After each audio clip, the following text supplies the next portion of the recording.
Então uma pessoa que não conhece a Cristo, não reconhece a Cristo, o sacrifício que Ele fez pela humanidade, pelos nossos pecados, essa pessoa está com o espírito morto. E também o corpo está morto. Aliás, o corpo já nasce em processo de morte por causa do pecado. Então o final da falta de fé vai ser a morte eterna. Mas uma pessoa que passa a crer em Cristo, ela recebe vida primeiro. Lembra de Adão? O primeiro homem? A sequência da morte dele foi primeiramente o espírito. Ele foi separado da glória de Deus, destituído. Ali já começou o processo de morte no corpo dele. Agora, depois de mais ou menos um dia para Deus, que foi quase 1000 anos, aí veio a morte no corpo. O processo de vida do homem também é assim. Nós recebemos vida no espírito, nosso corpo ainda está em processo de morte, mas quando a gente morre, a gente já não morre eternamente, a gente dorme em Cristo, esperando a nossa ressurreição, baseada na fé que a gente teve enquanto a gente tinha a respiração, a vida. E isso também se chama mistério da fé. O apóstolo Paulo explica sobre isso. Eu vou ler um verso falando do mistério da piedade. Ele fala do mistério da fé e do mistério da piedade. O mistério da fé é basicamente esse. Deus abre o mundo espiritual para a gente, nos dá a promessa do mundo vindouro, revela para a gente o sentido de tudo, mas ainda a gente continua nessa carne, nesse corpo mortal, para que a gente possa ser provado, possa ser revelada para todas as testemunhas, a nossa fé. Por que Ele não te leva para o céu imediatamente quando você tem fé? Porque é um processo. Você tem que aprender as coisas do reino, ensinar, se corrigir. É todo o mistério da fé. Esse é o mistério da fé. Jesus veio no tempo certo, não era para ser antes nem depois. É o tempo certo, tudo planejado da maneira correta. Então em Romanos 6, verso 6, o apóstolo Paulo fala que nosso velho homem foi crucificado juntamente com ele. Em Romanos 7, verso 4, ele fala que nós morremos para a lei pelo corpo de Cristo. É uma linguagem que também merece uma explicação. Veja que o apóstolo Paulo não disse que a lei está morta para nós. Ele disse que nós morremos para a lei. Do ponto de vista da lei, você tem que enxergar ali qual lei que ele está falando, entender todas essas coisas.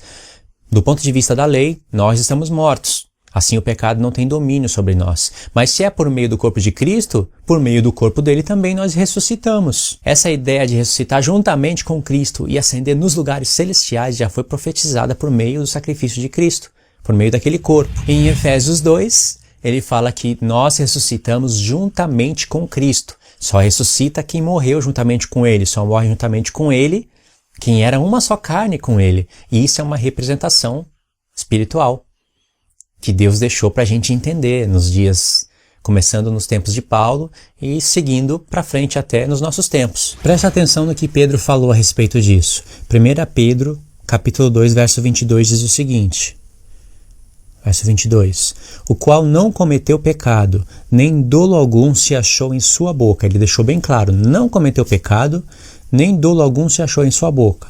Mas olha o que ele entendeu lendo os profetas.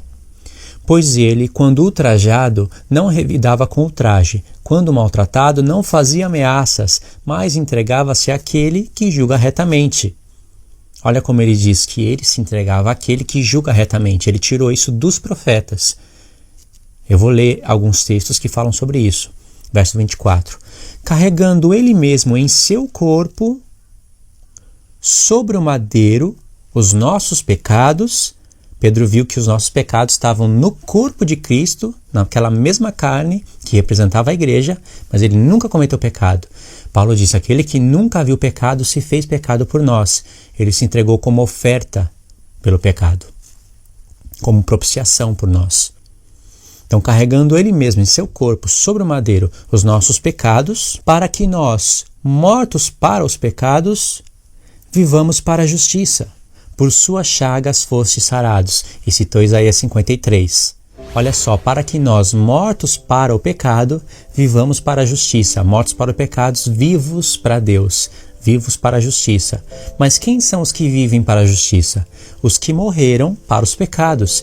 E os que morreram, morreram juntamente com Cristo, porque foram crucificados juntamente com Ele, porque estavam representados no mesmo corpo e na mesma carne que Cristo. Deu para entender? Então imagine, irmãos, que quando Jesus estava sendo afligido por nós, lembra quando chicoteavam o Senhor Jesus? Lembra quando Ele se entregou para ser afligido por nós? batiam no corpo dele, feriam ele. Isso foi por nós, mas ele estava mostrando através daquele corpo que era para ser nós. Ele estava sofrendo no nosso lugar, no lugar da igreja. E olha onde essas chibatadas batiam. No corpo dele, ele sentiu a dor. O corpo dele representava a igreja, mas ele sentiu a dor. E sabe por que ele teria que sentir essa dor? Porque ele se entregou como oferta pelos nossos pecados. Ele deixou seu pai e a sua mãe, se fez homem, se fez carne, então se fez uma só carne. E dentre a humanidade, a igreja ia ser escolhida e iria ser representada naquele corpo. Então ele fez uma só carne e se uniu com a sua mulher. Se tornou uma só carne e nos representou naquele corpo. Então quando batiam nele, quando feriam ele, era por causa dos nossos pecados. E a dor que era para a gente sentir caiu sobre ele. Os nossos pecados caíram sobre ele. Quando colocaram uma coroa de espinho na sua cabeça, presta atenção nisso, irmãos. Colocaram uma coroa de espinho. Mas antes ele tinha uma coroa de glória. Ele tirou essa coroa de glória. Ele falou: Pai, eis-me aqui, envia-me a mim. Você acha que foi Isaías somente que disse isso? Você acha que foi Isaías que disse: eis-me aqui e os filhos que Deus me deu para sinais e prodígios em Israel? Não foi Isaías, foi o Espírito de Cristo. Ele tirou a coroa de glória e falou: Pai, eis-me aqui, envia-me a mim. Quando ele veio, se uniu com a sua esposa, se fez uma só carne, se tornou uma carne com a humanidade, com a sua esposa, mas a mesma carne do homem. Então era o homem que deixou pai e mãe e se uniu à sua esposa, sua mulher, para se tornar ambos uma só carne. Então ele faria a purificação dos nossos pecados. Mas aí ele trocou uma coroa de glória por uma coroa de espinhos. Caiu sobre ele. Quando cravaram a coroa de espinho na cabeça dele, sangue corria pelo seu rosto, pelos seus ouvidos, por todo o seu corpo. Quando Adão pecou, Deus disse: maldita é a terra por tua causa. Você vai trabalhar com fadiga, mas a terra vai te produzir espinhos e abolhos. Consequência do pecado. E aí a consequência do pecado de Adão veio sobre nós. Mas aí o que Cristo fez? Fez cair sobre ele os espinhos. Numa coroa de espinho. Então a consequência dos nossos pecados caiu sobre Cristo. Tremendo, não é? E o sangue que escorria pelos seus olhos, pelos seus ouvidos, purificava todo o corpo. Porque o que interessava para Deus era o que iria fluir de dentro dele. No sangue do homem está a vida. No sangue dos animais também. No sangue está a vida. A vida de Cristo foi derramada sobre o corpo mortal. Lembra Isaías que fala que ele derramou a sua vida na morte? No próprio Isaías 53, que está falando do sacrifício dele, a lei fala que a vida do homem está no sangue. Então a vida de Cristo estava no sangue dele, puro, que foi derramado sobre a morte, sobre o seu corpo que se tornou mortal por causa dos nossos pecados. Quando Eva pecou primeiro e depois Adão, Deus foi tirar satisfação com o primeiro Adão. E ele falou: olha, a mulher que tu me deste. Jogou a culpa na esposa. E mesmo assim ele tinha culpa. Agora Cristo, não tendo culpa nenhuma, ele não entregou a sua esposa. Ele se entregou pela sua esposa. Como Paulo disse: marido, amai vossas mulheres como Cristo amou a igreja, assim mesmo se entregou por ela. Cristo não falou: foi a esposa que me deste. Não, ele se entregou no lugar dela. Por causa das nossas obras más, os cravos entraram na mão de Cristo. E através das mãos dele, entraram nas nossas. Então, quando os cravos entraram nas mãos de Cristo, foi por causa das nossas más obras. Mas o sangue que escorria pelas suas mãos purificava os nossos pecados. Ele estava limpando o corpo com o seu sangue, purificando, para que hoje as nossas obras fossem boas, para que as nossas obras fossem condizentes com a nossa palavra, com a nossa pregação. Só assim um verdadeiro sacrifício na Páscoa iria tocar na consciência do homem, porque animal sendo morto, animais sendo mortos, touros, bezerros, não toca na consciência de um homem, pois é animal. Mas o sangue de um filho santo que deixou a sua glória e veio se unir com o homem, um sacrifício desse toca na nossa consciência. Então faz a gente abandonar os nossos pecados. A mesma coisa os pés. Quando os cravos entraram nos seus pés foi por causa do nosso mal proceder, porque ele veio morrer por nós, não por anjos, pelo homem. Então, por causa dos nossos caminhos tortos diante de Deus, os cravos entraram nos seus pés. Nós fomos crucificados juntamente com ele, o velho homem. E o sangue que fluía nos seus pés limpava o nosso caminho, para que hoje a gente pudesse andar em Cristo, como o apóstolo Paulo fala, instrui nas suas cartas. Quando batiam no corpo dele com chicote, a dor ele sentia no nosso lugar, mas era o corpo, era a figura da igreja. Ele estava sentindo no nosso lugar, sofrendo no nosso lugar por causa dos nossos pecados. E o sangue que derramava pelo seu corpo purificava o santuário. Aí já estava representando a purificação do santuário. Lembra que no dia da expiação, o sumo sacerdote tinha que aspergir sangue sobre todo o santuário? Cristo aspergiu, não sangue de animal, mas o seu próprio sangue, não em madeira revestida de ouro, mas no seu próprio corpo. Como o escritor de Hebreus fala em Hebreus 9, ele fez um sacrifício por um santuário superior, pelo seu próprio corpo, purificando todos os nossos pecados. E após ter crucificado o velho homem, purificado o seu corpo, ele enterrou todo o velho homem com ele. E aí o Pai ressuscitou o seu corpo ao terceiro dia. Então Paulo viu que nós ressuscitamos juntamente com ele. Esse terceiro dia também é revelador, nada é por acaso. Representa 2 milênios depois do seu sacrifício, onde nós ressuscitaríamos ao terceiro dia. Judá e Efraim ressuscitariam ao terceiro dia e viveremos junto com ele, como diz em Oséias 6. Então ele purificou a igreja, ressuscitou a igreja, e quando ele ascendeu aos céus, ele ascendeu com o mesmo corpo que foi crucificado. Só que ali o velho homem foi morto, o sangue foi derramado, purificado, aí o Pai ressuscitou o corpo de Cristo, limpo dos pecados, e aí sim, ascendeu o Filho aos céus. Deu para entender? Então foi por causa dos nossos pecados que tudo isso veio sobre ele. Você está conseguindo olhar para o sacrifício de Cristo com mais profundidade, não tá? Quando eu vejo esses clipes da paixão de Cristo, com esses louvores, e quando eu vejo Cristo sofrendo, eu enxergo isso com mais profundidade. Eu fico maravilhado com isso. Porque o Senhor nos abriu uma visão espiritual verdadeira de tudo que o seu sacrifício realizou. Não é só ele morreu pelos nossos pecados, ressuscitou para a nossa justificação. Ele morreu pelos nossos pecados, fazendo a purificação, representando já o dia da expiação no futuro. Ali ele estava unindo ambos os povos. Tudo isso foi conquistado pelo sacrifício de Cristo que a igreja prega, mas não compreende totalmente.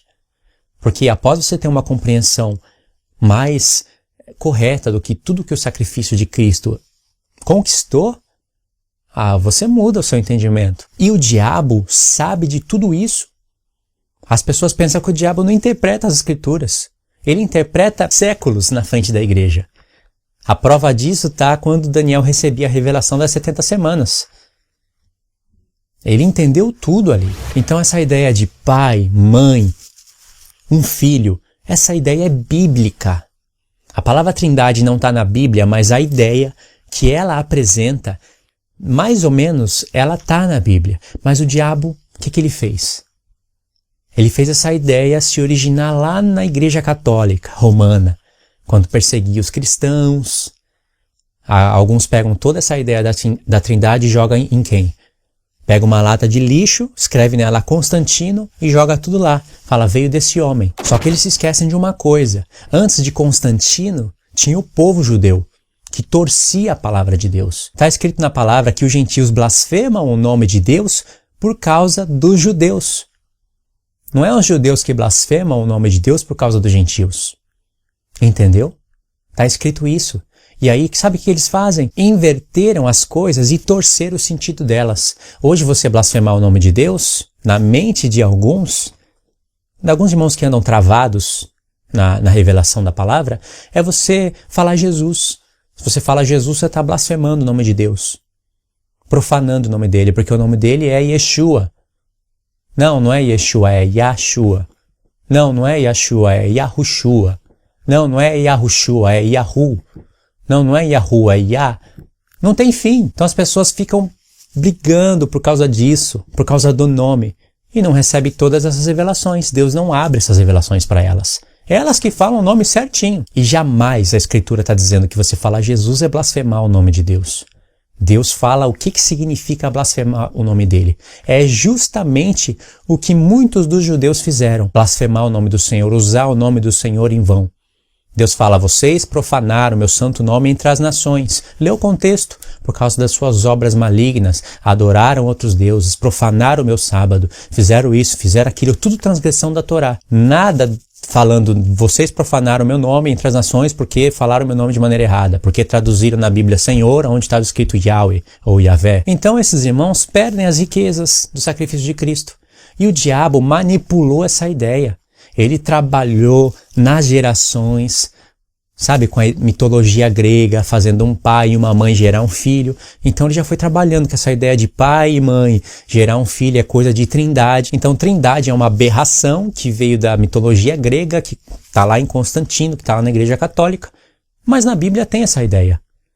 Aí eles pegam e torcem as coisas, falando que não existe 3 deuses. A trindade fala que existe 3 deuses. A Bíblia fala isso? A Bíblia não fala que existe 3 deuses. A Bíblia fala que há só um Deus e só um Senhor. Tem versos assim, por isso nós vamos estudar sobre isso. Mas, como eu já disse, Deus, Elohim, é plural.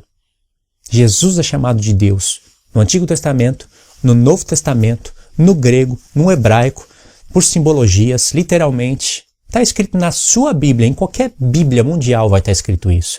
Na Bíblia dos Testemunhas de Jeová, que eles até fizeram uma nova tradução, a Bíblia chama nova tradução, tradução do Novo Mundo. Tiraram todas as partes que Jesus é chamado de Deus, mas esqueceram de algumas. Dá trabalho fazer uma nova tradução do Novo Mundo 2, dá trabalho fazer isso, né? Mas no original não está assim. Então Jesus é chamado de Deus. Existe a ideia do Pai, existe a ideia da Mãe na palavra. Mas é um único Deus, que fala em plural, que se revelou para os seus filhos através da família, como ele criou a família. O Espírito está sendo uma representação da Mãe. E Deus é Espírito, Deus que é plural, Elohim é Espírito, é Pai e Mãe, um só Espírito. É uma figura de pai e mãe que geraram um filho. O pai gerou um filho. Jesus Cristo não nasceu? Quando Jesus Cristo nasceu, ali nasceu o fundamento da verdadeira casa de Deus. Eu vou mostrar para vocês, irmãos, como eu prometi em um próximo bloco, porque esse vídeo eu vou finalizar já já, essas coisas que eu estou falando. A figura do pai, a figura da mãe, tudo em Deus. Vou mostrar para vocês na Escritura. Está aí nos profetas, que você deveria estar lendo e não ler. Está escrito nos profetas isso. Se confirma com o hebraico e vai até o Novo Testamento. Agora, se algum irmão reprovou essa ideia que eu estou mostrando, faz a pergunta para si mesmo. O apóstolo Paulo disse: eis porque o homem deixará pai e mãe, se unirá à sua mulher e serão ambos uma só carne. Vamos supor que tudo isso que eu falei é uma sucessão de erros. O que tinha na mente do apóstolo Paulo quando ele usou a expressão pai, mãe e homem, e se unir à sua mulher e se tornar ambos uma só carne? Se você falar que é Adão e Eva, no verso seguinte o apóstolo Paulo vai reprovar isso. Ele vai falar: eu falo esse grande mistério com respeito a Cristo e à igreja. Então quem que é o pai e a mãe? Porque o homem que se unir com a sua mulher para se tornar ambos uma só carne é o mesmo homem que deixou pai e mãe.